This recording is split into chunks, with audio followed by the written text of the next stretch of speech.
बहुत ऊंची बात। इसके लिए बहुत सावधान होना जरूरी है इस बात को सुनने के लिए। शास्त्रों में जहां यज्ञादि कर्म कांड में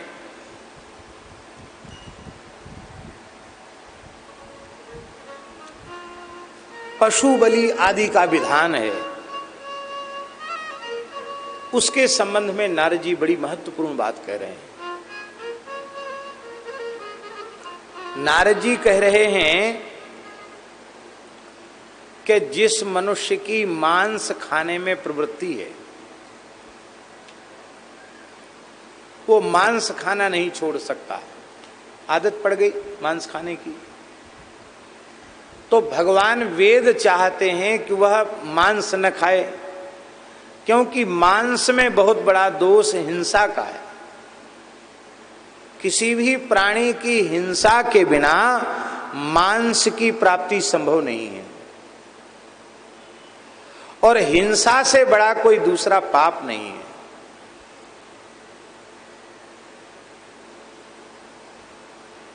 जैसे अहिंसा परमो धर्मः, अहिंसा परम धर्म है, ऐसे ही हिंसा परम अधर्म है।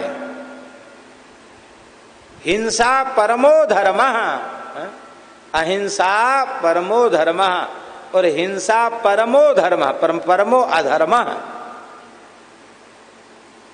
हिंसा से बड़ा कोई पाप नहीं है। इसलिए भगवान वेद की आज्ञा है, मां हिंस्यात् सर्वभूतानि, किसी भी प्राणी की हिंसा मत करो। हमारे धर्म शास्त्रों में हिंसा का कितना सूक्ष्म विचार है। पंचसूना गृहस्थस्य, गृहस्थ व्यक्ति के द्वारा न जानते हुए भी 5 प्रकार की हिंसा हो जाती है। उन 5 प्रकार की हिंसा के पाप से, दोष से बचने के लिए गृहस्थ व्यक्ति को पंच महायज्ञ का विधान किया गया है, जिसके लिए भगवान ने गीता में कहा, यज्ञ शिष्टासिनः संतो मुच्यन्ते सर्व किल विषयी। जो यज्ञ शिष्ट खाते हैं वो संपूर्ण पापों से मुक्त हो जाते हैं। वो 5 हिंसा कौन कौन सी है? झाड़ू लगाने में हिंसा। बहुत से जीव ऐसे जो आंख से दिखाई नहीं पड़ते, हो झाड़ू से उनका वध हो गया, तो हिंसा हो गई कि नहीं हुई? झाड़ने में हिंसा, लीपने में हिंसा, पोंछा आदि लगाने में भी कोई जीव धोखे से सूक्ष्म जीव आ गया, मर गया। जल भरने का स्थान, उसमें कीड़े पड़ जाते, उसमें हिंसा हो जाती है। 3 हो गए। कूटने का स्थान, कूटना पीसना, इसमें भी हिंसा हो जाती है। अब कोई जीव अन्न के कण के भीतर ही छिपा हुआ है, अब अन्न तो दिखाई पड़ रहा है, भीतर नहीं दिखाई पड़ रहा है, तो उसकी मृत्यु तो हो गई कि नहीं हुई?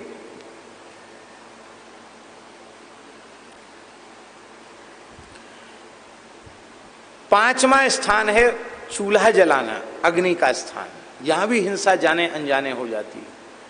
तो जाने अनजाने 5 प्रकार की हिंसा गृहस्थ से हो जाती है। उस 5 प्रकार की हिंसा का पाप न भोगना पड़े, इसके लिए प्रायश्चित्त के रूप में पंच महायज्ञ का विधान किया गया है।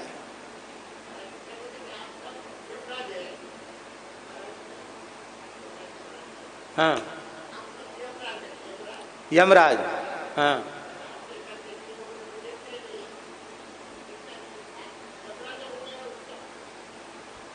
महाराज जी कहते थे, लालजी भाई बता रहे हैं कि महाराज जी कहते थे, पूज्य गुरुदेव भगवान भक्तमाली जी, आप सब जमराज हो, क्योंकि जमराज जैसे तमाम लोगों को काल के गाल में पहुंचाते हैं, तो आप भी न जाने कितने लोगों को मार देते हो, पैर के नीचे, हाथ के नीचे आके दब जाते हैं। अब चाहे जितने बड़े आप अहिंसावादी हों, और मच्छर आकर के जब बैठता है और अपना पाइप घुसाता है भीतर, तो चाहे जितना आपको धैर्य हो, ऐसे आप हाथ आपका चले ही जाएगा, स्वाभाविक हाथ जाएगा। वो तो खून पी करके मोटा हो गया है, वो उंगली छूते ही पट्ट से जैसे गुब्बारा फूट जाता ऐसे फूट जाता, मर जाता।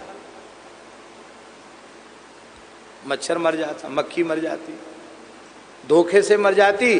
और कई लोग तो ऐसे होते हैं, उनका तो अभ्यास होता मक्खी मच्छर मारने का, ऐसे पकड़ के मार देंगे, ऐसे मसल, ऐसे मक्खी बैठेगी, ऐसे करके फेंक, मार के फेंक।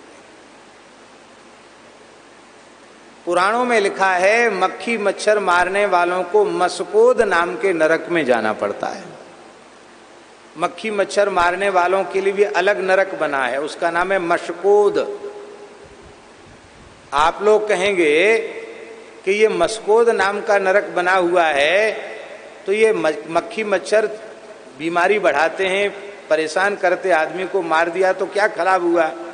अरे भाई, जब मक्खी मच्छर आपने बनाए नहीं, पैदा नहीं किए, तो उनको मारने का अधिकार आपको किसने दे दिया? आप अपनी सुरक्षा उनसे कीजिए, मच्छरदानी लगाकर कीजिए, घर में सफाई रखकर सुरक्षा कीजिए, लेकिन आपने उन्हें पैदा नहीं किया तो आपको मारने का अधिकार नहीं। अब तो बड़े बड़े लोगों के घरों में ऐसी लाइट लग जाती, उसमें आकर सब जल के मर जाते हैं, वो भी खराब है, नहीं ऐसा करना चाहिए। प्राणियों की हिंसा नहीं करनी। एक ऐसा वो यंत्र उपकरण आता है छन्नी जैसा, उसको ऐसे घुमाते हैं, उसमें भी सब छू करके बिजली होती, उसमें भी मर जाते हैं। ये सब हिंसा है, ये है जानकर की गई हिंसा है, नहीं करनी चाहिए। तो अनजाने में जो हिंसा हो जाती है उससे पंच महायज्ञ का विधान है। सबसे पहला यज्ञ है ब्रह्म यज्ञ। वेद पाठी ब्राह्मण, द्विजाति, यज्ञोपवीतधारी, संध्योपासन करने वाले वेद और वेदांग का मूल पाठ करते हैं, इससे ब्रह्म यज्ञ संपन्न हो जाता है। अब हम लोग ब्रह्म यज्ञ नहीं कर पाते, हमारी वैसी योग्यता नहीं है, तो हम क्या करें? बोले नाम ही ब्रह्म है। ब्रह्म राम ते नाम बड़ बरदायक बरदान, रामचरित सतकोटि महलिय महेश जिय जान। इसलिए ब्रह्म यज्ञ का सरल स्वरूप है श्री राम जय जय राम, श्री राम जय जय राम, श्री राम जय राम, श्री राम जय जय राम, श्री राम जय जय राम, श्री राम जय जय राम, श्री राम जय जय राम, श्री राम जय जय राम, श्री राम जय जय राम, श्री राम जय जय राम, श्री राम जय जय राम, श्री राम जय जय राम। हरे राम राम राम हरे हरे, हरे कृष्णा कृष्णा कृष्णा हरे हरे, हरे राम राम राम हरे हरे, हरे कृष्णा कृष्णा कृष्णा हरे हरे, हरे राम राम राम हरे हरे, हरे कृष्णा कृष्णा कृष्णा हरे हरे, हरे राम राम हरे हरे, हरे कृष्णा कृष्णा कृष्णा हरे हरे, हरे राम राम हरे हरे, हरे कृष्णा कृष्णा कृष्णा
भजमन नारायण नारायण नारायण भजमन नारायण नारायण नारायण भजमन नारायण नारायण नारायण श्री राम जय राम श्री राम जय राम जय जय राम श्री राम जय राम जय जय राम श्री राम जय राम जय जय राम श्री राम जय राम जय जय राम श्री राम जय राम जय जय राम श्री राम जय राम जय जय राम श्री राम जय जय राम। ये ब्रह्म यज्ञ हो गया। कीर्तन तो रोज कर सकते, झाल बजीरा बजा के ब्रह्म यज्ञ हो गया। मानस जी का पाठ कर लिया, ब्रह्म यज्ञ हो गया। भक्तमाल जी का पाठ कर लिया, ब्रह्म यज्ञ हो गया। श्रीमद् भगवत गीता जी का पाठ कर लिया, ब्रह्म यज्ञ हो गया। आप जितना कर सकते हो, ये सरल स्वरूप हुआ ब्रह्म यज्ञ का। दूसरा यज्ञ हुआ देव यज्ञ। देवता का पूजन करना, देवता के निमित्त आहुति देना। जो द्विजाति यज्ञोपवीतधारी द्विजाति संध्योपासन संपन्न है, उन्हें शास्त्रीय विधि से अग्निहोत्र करना चाहिए। जो यज्ञोपवीतधारी नहीं है, उन्हें विशुद्ध भारतीय गाय के घृत से और विशुद्ध भारतीय गाय के गोबर के उपला में कंडा में थोड़ा घृत डाल करके, थोड़ा गुड़ डाल करके और देवता के नाम से होम कर देना चाहिए। अमंत्रक ही, गुरु मंत्र का स्मरण करके देव यज्ञ संपन्न हो गया। पितरों के लिए श्राद्ध तर्पण करना, पितरों की प्रसन्नता के लिए नित्य गाय को कुछ देना, ये पितृयज्ञ हो गया। अतिथि का सत्कार करना, ये मनुष्य यज्ञ हो गया। कोई भी अतिथि, सर्वस्याभ्यागतो गुरु, अतिथि सबका गुरु है। कोई भी अतिथि आ जाए, गुरुवत उसका आदर करना। कितने हो गए? 4 हो गए। 5वां है सर्वभूत यज्ञ। सर्वभूत यज्ञ का अर्थ है आप जो कुछ कमाते हो उसमें सबका हिस्सा है। कुछ जल के जीवों को देना है, कुछ आकाश के पक्षियों को दाना चुग्गा देना, पहली रोटी गाय को देना, आखिरी रोटी कुत्ते को देना। इस तरह से सभी प्राणियों के पोषण की भावना चित्त में रखना। बलि वैश्वदेव करना, बलि वैश्वदेव करके और तब प्रसाद पाना, ये 5 महायज्ञ है। अब हम ये बात इसलिए बता रहे हैं कि जहां हमारे धर्मशास्त्र में इतनी सूक्ष्म हिंसा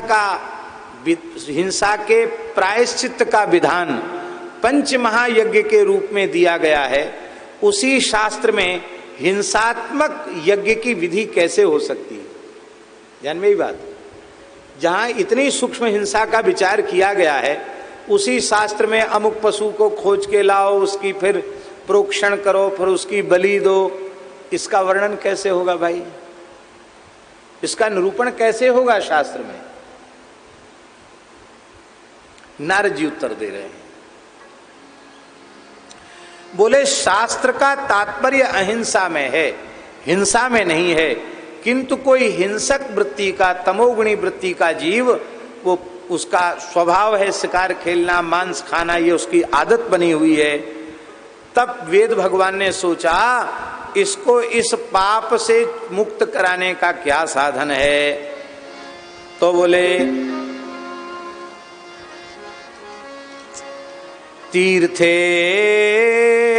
प्रतिदृष्टेषु राजा मेध्यान् पशून् वने यावदर्थमलो लुब्धो हन्यादिति नियम्यते।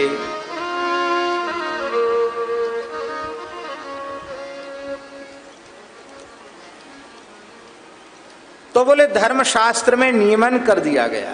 क्या नियमन कर दिया गया? बोले जिस व्यक्ति की मांस खाने में अत्यंत आसक्ति है, उसको वेद भगवान ने कह दिया भाई ऐसे मांस खाओगे तो तुमको पाप लगेगा। अब क्या करो? बोले देखो, शिकार भी तब खेलना कि कोई नरभक्षी शेर हो गया हो, गऊ को मनुष्यों को खाने लग गया हो तो उसका तुम वध कर सकते हो, पर अमुक पशु को तुम पंच नखा भक्ष्या, इनको खा सकते हो, पर ऐसे मत खाना। ऐसे ऐसे लक्षणों वाला पशु खोजना। अब पशु खोजकर फिर यज्ञ करना, फिर उसमें यज्ञ विधि से उस पशु का प्रोक्षण करना, तब उसकी बपा होम करना, तब उसके बाद एक अंश खाना। अब देखो, अब रोज रोज न तो वो यज्ञ करेगा और ना ही उन लक्षणों वाला पशु उसको जल्दी मिलेगा। तो प्रयोजन यह है कि वो उसके मन में ये बात बैठ जाएगी कि ऐसे मांस खाएंगे तो नरक जाना पड़ेगा। अब ये उसकी प्रक्रिया है। तो इतनी लंबी चौड़ी प्रक्रिया बना दी कि जीवन में इस प्रक्रिया से कोई मांस खाएगा तो एक ही बार 2 ही बार मांस खा सकेगा, बार बार मांस नहीं खा सकेगा, और अंत में उसकी मांस में घृणा हो जाएगी, मांस का त्याग वह कर देगा। तो मांस खाना छूट जाए, मद्य पीना छूट जाए, ये दृष्टि है भगवान वेद की। ये दृष्टि नहीं है कि वो मद्य मांस का सेवन करने लग जाए, ये दृष्टि नहीं है कि वो प्राणियों की हिंसा में लग जाए। जैसे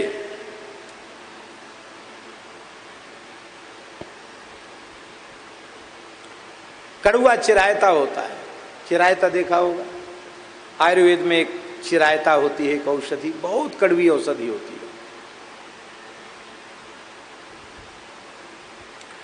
अब बच्चे का मियादी बुखार चिरायता का काढ़ा पीने से ही जाएगा। वो चिरायते का काढ़ा नहीं पिएगा तो उसका द्वारिकाधीश की जय। यहां आ जाओ पुजारी जी।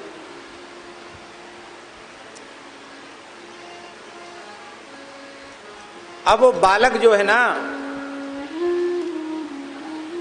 वो जानता है, एक आध बार कड़ुआ चिरायता पी चुका है, अरे इतना कड़ुआ होता वो नहीं पीना चाहता, रोता है, नहीं पीता है। उसकी माँ कहती है कि बेटा ये काढ़ा पी लोगे ना तो तुमको रसगुल्ला खिलाऊंगी या तुझे पेड़ा खिलाऊंगी, तेरा मुंह मीठा करूंगी।